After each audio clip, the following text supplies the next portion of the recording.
કેમ છો? આજે આપણે સ્પર્ધાત્મક પરીક્ષામાં ખૂબ જ ઉપયોગી એવો અગત્યનો ટોપિક લેવાના છીએ કે જે લગભગ તમામ પ્રકારની સ્પર્ધાત્મક પરીક્ષામાં એના પ્રશ્નો હોય જ છે. અને એ ટોપિક એટલે બીજો કોઈ ટોપિક નહીં પણ આપણો જાણીતો ટોપિક દિશા અને અંતર. ખૂબ જ સરળ ટોપિક છે અને જો આ ટોપિક ઉપર એકવાર તમે કમાન્ડ મેળવી લેશો તો રોકડા માર્ક અપાવે એવો ટોપિક છે. એટલે કે પરીક્ષામાં એના જેટલા પણ પ્રશ્નો આવે એ એક પણ પ્રશ્ન અચૂક રીતે તમે સોલ્વ કરી શકો છો અને એને સરળતાથી તમે સોલ્વ કરી અને તમારો સ્કોર છે વધારી શકો છો. તો જો ખરેખર આપણે દિશાને અંતર વ્યવસ્થિત સમજવાને શીખવા માંગતા હોય તો વિડીયોમાં અંત સુધી બન્યા રહેશો. આ ચેનલ પર આપના માટે ખૂબ જ સારું કન્ટેન્ટ પૂરું પાડવામાં આવનાર છે અને આ ચેનલનો એક જ હેતુ છે આપની જિંદગી સફળ બને, આપ સફળ થાવ અને આપ આપના કુટુંબમાં, આપના પરિવારમાં ક્યાંક ને ક્યાંક ઉપયોગી થાવ એ માટે જ આ ચેનલનો હેતુ છે. અને આ ચેનલની પર કોઈ ફીસ લેવામાં નથી આવતી, માત્ર આપનું પ્રોત્સાહન એ જ અમારી ફીસ છે. તો જો વિડીયો ખરેખર આપને ગમે તો વિડીયોને લાઈક કરવા વિનંતી, મિત્રોને શેર કરવા વિનંતી, જેથી એ લોકો પણ લાભ લઈ શકે અને પોતે કંઈક બની શકે. અને ખરેખર જો ચેનલ પર આપ નવા હો તો ચેનલને સબસ્ક્રાઇબ કરી બાજુમાં રહેલ બેલ આઇકન દબાવી દેવું, જેથી કરીને આપને મારા નવા વિડીયોની અપડેટ્સ મળતી રહે. હવે કોઈ પણ પ્રકારનો સમય બગાડ્યા વગર આપણે આજનો જે ટોપિક છે દિશા અને અંતરની શરૂઆત કરીએ. તો ખરેખર આ દિશા અને અંતર જે છે એ ખૂબ જ સરળ એવો ટોપિક છે જે આપણે સમજવાનો છે. નામ જે છે દિશા અને અંતર, એમાં આપણે શરૂઆત કરશું દિશાથી. એટલે કે આપણે દિશા પહેલા સમજીએ. દિશા કેટલા પ્રકારની હોય છે આપણે જાણીએ છીએ કે આપણે નોર્મલી આપણને ખબર છે કે 4 પ્રકારની દિશા અને આપણે સાથે જોડાયેલા છે 4 ખૂણાથી. પરંતુ અહીંયા આપણે ખૂણા કરતા એને પણ દિશા સમજી અને એને સમજવા પ્રયત્ન કરીશું. તો હું અહીંયા તમને સૌથી પહેલા આકૃતિ દોરી અને દિશા સમજાવવા પ્રયત્ન કરું છું. તો સૌથી પહેલા હું અહીંયા જે 8 દિશાઓ છે એ 8 દિશાઓ હું દોરી રહ્યો છું. ઉપરની બાજુ જે છે એને આપણે ગણશું ઉત્તર દિશા. ત્યારબાદ એની નીચેની બાજુ જે છે એક્ઝેક્ટ વિરુદ્ધ દિશામાં એ છે દક્ષિણ દિશા. જમણી બાજુએ જે આવેલી છે એ પૂર્વ દિશા છે અને ડાબી બાજુ આવેલી છે એ પશ્ચિમ દિશા છે. અહીંયા આપણે એક વસ્તુ યાદ રાખો, જ્યાં પણ આપણે કોઈ પણ પ્રકારનો પ્રશ્ન પૂછાય તો જે બાજુએ મોઢું કરીને ઊભા છો એ સિવાયની જ્યારે પણ વાત હોય ત્યારે વચ્ચેનો પોઈન્ટ જે છે આને આપણે ઊભા આપણું સ્થાન ગણી લેશું અને ત્યાંથી ઉત્તર બાજુ જે છે ઉપરની બાજુ એ ઉત્તર દિશા છે, નીચેની બાજુ એ દક્ષિણ દિશા છે, જમણા હાથ ઉપર એ પૂર્વ દિશા છે અને ડાબા હાથ ઉપર પશ્ચિમ દિશા છે. હવે ઉત્તર અને પૂર્વની વચ્ચે જે એક દિશા આવેલી છે કે જે ખૂણો બને છે એને આપણે કહીએ છીએ ઈશાન ખૂણો. અને એને જે બીજું નામ આપવું હોય રીઝનિંગ ની અંદર એને ઉત્તર પૂર્વ પણ કહેવામાં આવે છે. એટલે કે હવે ઉત્તર પૂર્વ હું ટૂંકમાં લખી રહ્યો છું પણ આને કે ઉત્તર પૂર્વ દિશા પણ કહેવામાં આવે છે અને આપણા મુજબ એને ઈશાન ખૂણો પણ કહેવામાં આવે છે. ત્યારબાદ પૂર્વ અને દક્ષિણની વચ્ચે જે આવેલો છે એને આપણે કહીએ છીએ અગ્નિ ખૂણો. અને અગ્નિ ખૂણો જે છે એને દક્ષિણ પૂર્વ તરીકે પણ ઓળખવામાં આવે છે. દક્ષિણ પૂર્વ દિશા તરીકે પણ ઓળખાય છે. અને તમને ઇંગ્લિશની વાત કરી દઉં તો આને નોર્થ ઈસ્ટ પણ ઓળખવામાં આવે છે અને સાઉથ ઈસ્ટ તરીકે પણ ઓળખવામાં આવે છે. ત્યારબાદ ઈશાનની એક્ઝેક્ટ સામેનો ખૂણો જે છે અથવા પશ્ચિમ અને દક્ષિણના પશ્ચિમ વચ્ચેનો જે ખૂણો બને છે એને આપણે નૈઋત્યના તરીકે ઓળખીએ છીએ. અને આપણે જાણીએ છીએ કે આપણા ભારત દેશની અંદર જે મોસમી પવનો વાય છે એ નૈઋત્ય દિશા તરફથી આવે અને વરસાદ લાવે છે. આ ભૂગોળની ટોપિક છે નાનકડો એ વાત કરું છું. જરૂર પડે સમય આવે ગણિત અને રીઝનિંગ અને મેથ્સ સિવાય આપણે ભૂગોળ કે બંધારણના પણ વિડીયો મૂકવાના છીએ, તો ચેનલ પર બન્યા રહેશો. તો નૈઋત્ય જે છે એને દક્ષિણ પશ્ચિમ તરીકે પણ ઓળખવામાં આવે છે, ઇંગ્લિશમાં સાઉથ વેસ્ટ તરીકે ઓળખાય છે. અને છેલ્લો ખૂણો જે બને છે ઉત્તર અને પશ્ચિમની વચ્ચે એ છે વાયવ્ય ખૂણો. અને વાયવ્ય ખૂણો જે છે એને સાદી ભાષામાં કહીએ તો એ ઉત્તર પશ્ચિમ તરીકે ઓળખાતો ખૂણો છે. એને નોર્થ વેસ્ટ તરીકે પણ ઓળખવામાં આવે છે. તો મુખ્યત્વે જે 8 દિશાઓ બને છે અહીંયા માટે આપણી માટે અગત્યનો કી પોઈન્ટ શું નીકળે છે તો જે આપણને પ્રશ્નમાં આપવામાં આવેલું છે મિત્રો એમાં એક જ વસ્તુ યાદ રાખવાની કે જ્યાં પણ તમે ઊભા છો આપણે અહીંયા અગત્યના પોઈન્ટ તરીકે લખીએ છીએ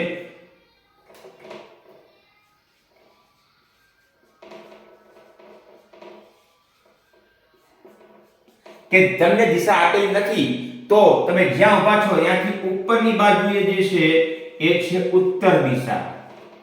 તમે જે ઉપરની બાજુ છે ઉત્તર દિશા છે એની એક્ઝેક્ટ નીચે એટલે કે વિરુદ્ધ બાજુએ છે એ છે દક્ષિણ દિશા. જમણી બાજુ હાથ ઉપર જે આવેલી દિશા છે એ છે પૂર્વ દિશા અને ડાબા હાથ ઉપર આવેલી જે દિશા છે એ છે પશ્ચિમ દિશા.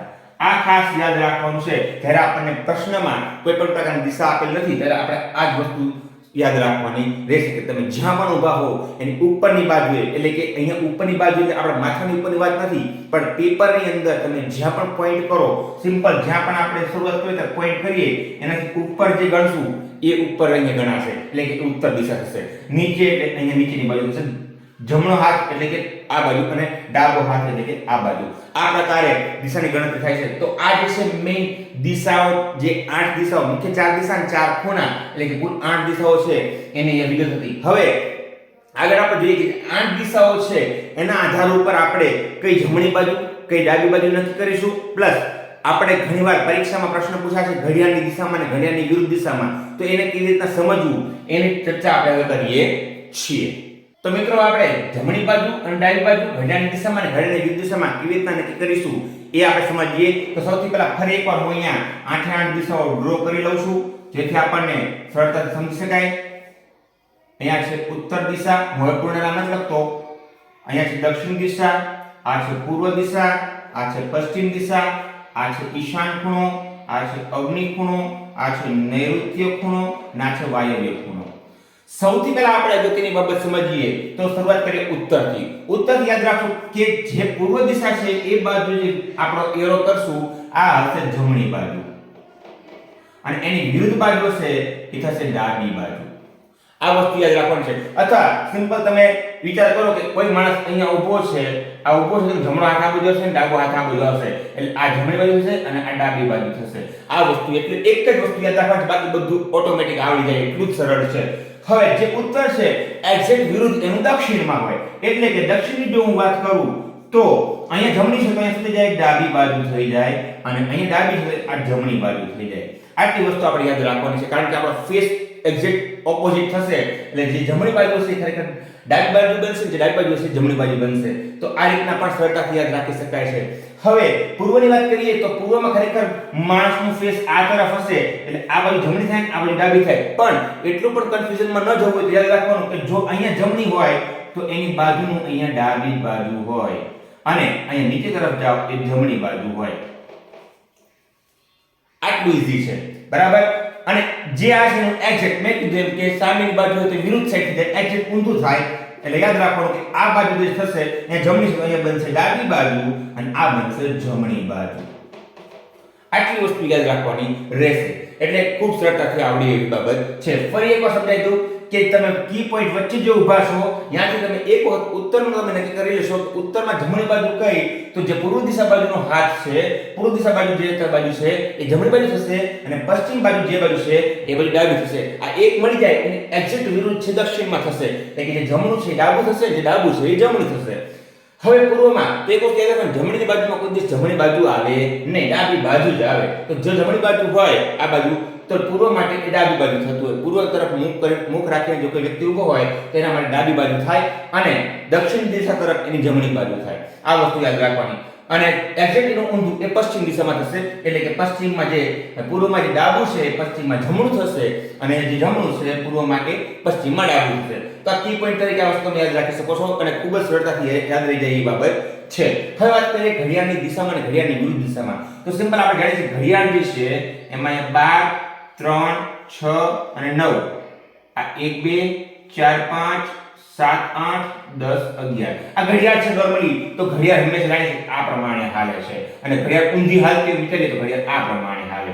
તો આને ઘડિયાળ સમજી લો તો જમણી બાજુ છે અહીંયાથી શરૂ કરો એટલે આમ માનો તો આ થયું ઘડિયાળની દિશામાં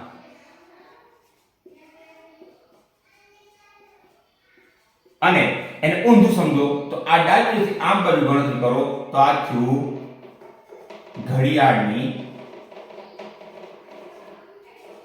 વિરુદ્ધ દિશામાં. આજે આપણી 8 દિશા કે 4 મુખ્ય દિશા છે એને ઘડિયાળ માની લો તો આ બાજુ જે હાલશે એ ઘડિયાળની દિશામાં થશે, ઘડિયાળ સમજો તો, અને આ બાજુ હાલશે એને ઘડિયાળની વિરુદ્ધ દિશામાં કહેવાશે. અહીં એક કી પોઈન્ટ સમજવા જેવો બાબત અગત્યનો પોઈન્ટ એ છે, સમજી લઈએ તો અગત્યનો પોઈન્ટ અહીંયા શું છે કે જ્યારે પણ ઘડિયાળની દિશામાં વાત કરે, ઘડિયાળની દિશામાં ચાલે છે તો આપણે યાદ માનવાનું કે જમણી બાજુ ચાલે છે, આટલું યાદ રાખવાનું કે જમણી બાજુ જ આપણે ફરવાનું છે, બરાબર. અને એમ કે ઘડિયાળની વિરુદ્ધ દિશામાં ચાલે છે, ઘડિયાળની વિરુદ્ધ દિશામાં ચાલે છે એનો મતલબ શું થશે? ડાબી બાજુ ફરવાનું. જો એ તો ઘડિયાળની વિરુદ્ધ દિશામાં ફરે ચાલે છે ફરે છે તો આપણે ડાબી બાજુ ફરવાનું છે હંમેશા. આ બધી ડાબી બાજુ છે, ડાબી, અને આ જમણી બાજુ. આટલું યાદ રાખો એટલે આ ને લગતા લગભગ પ્રશ્નો ઈઝીલી સોલ્વ થઈ જશે. બહુ ઈઝી અને સમજાય રીતે મેં તમને સમજાવ્યું છે. તેમ છતાં કોઈ ડાઉટ હોય, કોઈ ક્વેરી હોય તો કમેન્ટમાં જરૂરથી જણાવશો, જેથી કરીને આપણે ડાઉટ કે ક્વેરી સોલ્વ કરી શકીએ. ફરી એકવાર કહું છું કે આ ચેનલનો મુખ્ય હેતુ માત્ર ને માત્ર આપનો વિકાસ, આપની પ્રગતિ છે. તો ખરેખર આપને જો વિડિયો ગમતા હોય તો વિડિયોને એકવાર લાઈક કરશો અને જે મિત્રોને જરૂરિયાત છે એ લોકોને શેર કરજો, કારણ કે દરેક વ્યક્તિ મોંઘી ફીસ ભરીને ટ્યુશન રાખી શકતો નથી અને અમારો ઉદ્દેશ્ય આપને સારામાં સારું કન્ટેન્ટ પ્રોવાઈડ કરવાનું છે અને એ સારામાં સારા કન્ટેન્ટ થ્રુ આપના 1 માર્ક્સ 2 માર્ક્સ કે 5 માર્ક્સ વધશે તો એ અમારા માટે ખરેખર ખુશીની વાત હશે. હવે આપણે આગળ વાત કરીએ તો દિશા અને અંતરમાં જે મેઇન ટોપિકમાં જે મેઇન કી પોઈન્ટ હતા એની મેં ચર્ચા કરી દીધી દિશા બાબતે, બરાબર. હવે આની સિવાય આવે છે ખૂણાની બાબત. તો ખૂણો કેવી રીતના ગણતરી થાય છે, ખૂણો શું છે એની ચર્ચા કરીએ એટલે જે એનો પાયાની બાબત છે એ અહીંયા પૂરી થાય છે ને પછી દિશા અને અંતરમાં કેવા પ્રકારના પ્રશ્નો પૂછાય છે એ સાથે સાથે પેટર્ન જે છે હું તમારી સમક્ષ એ લખીશ અને નેક્સ્ટ વિડિયોથી આપણે એ સાથે સાથે જે ટોપિક છે એ સાથે સાથે પેટર્ન છે એને આપણે કવર કરશું. એક જ વિડિયોમાં સાથે સાથે પેટર્નના 2-3 ઉદાહરણ લઈ અને પેટર્ન સમજાવીશ ને ત્યાર પછીના વિડિયોમાં હું મેક્સિમમ 25 પ્રશ્નોનો આપણે ઉદાહરણ તરીકે લઈ અને એ તમામ પ્રશ્નો સોલ્વ કરી કેવી રીતના સોલ્વ કરી શકાય એની ચર્ચા કરી અને આપણે આ ટોપિક જે છે એને પૂર્ણ કરશું. તો હવે આપણે ખૂણો શું છે એની આપણે ચર્ચા કરીએ. ખૂણા આધારિત દિશા. તો હું સૌથી પહેલા 4 દિશા દોરું છું. આને એક વર્તુળ માની લઉં તો જો વર્તુળ જે છે એના તમામ ખૂણાનો સરવાળો 360 અંશ થાય એટલે આપણને ખબર છે. તો મુખ્ય 4 દિશાની વાત કરું તો એક ખૂણાનો માપ થશે 90 અંશ. 90 અને 90 કુલ 360 અંશ. એટલે એક ખૂણાનો એક જે દિશા છે એનો એક ભાગ ગણીએ, આ એક ભાગ, બે ભાગ, ત્રણ ભાગ અને ચાર ભાગ, કુલ 4 દિશા 4 ભાગ પડે તો એક ભાગનું માપ થશે 90 અંશ, બરાબર. આ વસ્તુ યાદ રાખીશું. સેમ વસ્તુ અહીંયા પણ યાદ રાખવાની છે કે ઘડિયાળની દિશામાં કે એટલે જમણી બાજુ, ઘડિયાળની વિરુદ્ધ દિશામાં કે એટલે ડાબી બાજુ. આ વસ્તુ આપણે ધ્યાનમાં રાખીશું. આ વાત છે 4 મુખ્ય દિશાઓની. પણ જો આપણે 8 દિશાની વાત કરીએ તો 8 દિશા હું અહીંયા એને ડ્રો કરું છું. આને એક વર્તુળ સમજશો તો જે આ આખો 90 અંશનો ખૂણો છે એના 2 ભાગ પડે છે. 2 ભાગ પડે છે મતલબ આ 2 ભાગના મૂલ્ય થશે 45 અંશ અને કુલ 8 ભાગ પડે છે. 1 2 3 4 5 6 7 અને 8. અને જો 360 અંશને તમે 8 વડે ભાગશો તો તમને જવાબ મળશે 45 અંશ. એનો મતલબ એક ભાગના ખૂણાનું માપ 45 અંશ થાય છે. આ એટલા માટે કહી રહ્યો છું કે ઘણીવાર આપણને રકમમાં આટલા ડિગ્રી અંશ ફરે છે ત્યારે આપેલું હોય ત્યારે આ આપણે ઈઝીલી અને આને યાદ રાખેલું હશે તો એના દ્વારા આપણે દાખલો સોલ્વ કરી શકીશું. એ પ્રશ્ન આપણને આવડશે. તો એક ખૂણાનો માપ 45 અંશ થાય એટલે કે એક ભાગનું માપ થશે 45 અંશ. બે ભાગ હોય તો 90 અંશ, ત્રણ ભાગ હોય એમાં 45 ઉમેરીએ 135 અંશ, 4 ઉમેરીએ 4 ભાગ થાય તો 180 અંશ, કારણ કે એક્ઝેક્ટ ઓપોઝિટ થશે, બરાબર.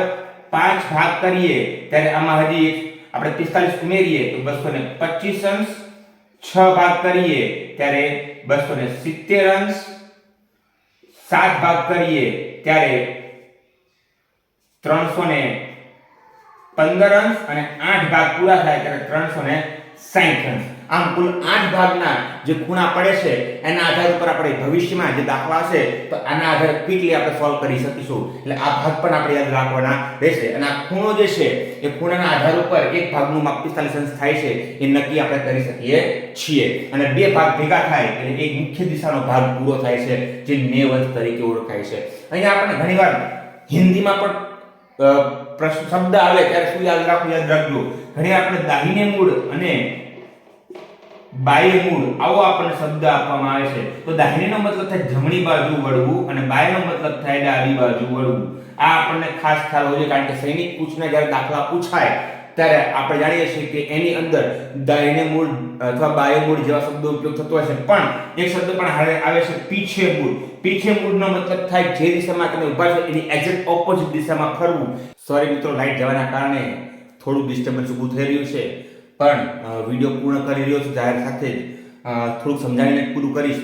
તો આપણે જ્યારે પીછે મૂળની વાત કરીશું, એક્ઝેક્ટ જે વ્યક્તિ ઊભો છે એની ઓપોઝિટ સાઈડ થશે, એટલે કે જે બાજુએ વ્યક્તિ હશે ને એક્ઝેક્ટ વિરુદ્ધ દિશામાં, એટલે કે પીછે મૂળનો મતલબ થશે સંપૂર્ણ રીતે વિરુદ્ધ દિશામાં. અને અહીંયા જે ખૂણો આવશે એ 180 ડિગ્રીનો જ હોય. આ વસ્તુ ખાસ યાદ રાખીશું. દાહિને મૂળ જમણી બાજુ જ્યારે વળવાનું કહે કે બાહ્ય મૂળ ડાબી બાજુ જ્યારે વળવાનું કહે ત્યારે યાદ રાખશું, ત્યારે 90 વર્ષનો ખૂણો જ આપણે ધ્યાનમાં રાખીશું.